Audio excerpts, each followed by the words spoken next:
Riri Kasmita, tersangka mafia tanah keluarga Nirina Zubir, diperiksa. Penyidik minta klarifikasi soal dugaan penyekapan.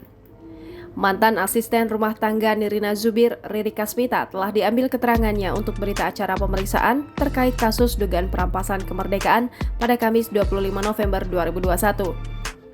Klarifikasi itu berlangsung di Polda Metro Jaya karena Riri Kasmita tengah ditahan di Rutan Polda Metro Jaya atas kasus mafia tanah. Sebagai informasi, Riri Kasmita melaporkan kakak Nirina Zubir, Fadlan Karim, ke Polda Metro Jaya, kini dilimpahkan ke Polres Jakarta Barat karena mengaku disekap selama 1 tahun sejak Oktober 2020.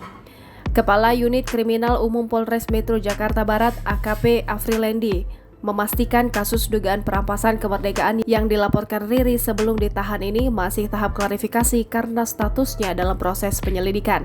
Dalam permintaan keterangan kemarin di Polda Metro Jaya, Afrilendi berujar penyidik bertanya seputar pengakuan penyekapan Riri Kasmita. Sebelumnya, kuasa hukum Nirina Zubir, Ruben Jeffrey Siregar, membantah bahwa kliennya telah melakukan penyekapan terhadap Riri Kasmita. Ruben menceritakan pada 13 November 2021, Riri bersama kuasa hukumnya melaporkan ke Polda Metro Jaya soal penyekapan dengan pasal 333 KUHP tentang perampasan kemerdekaan seseorang.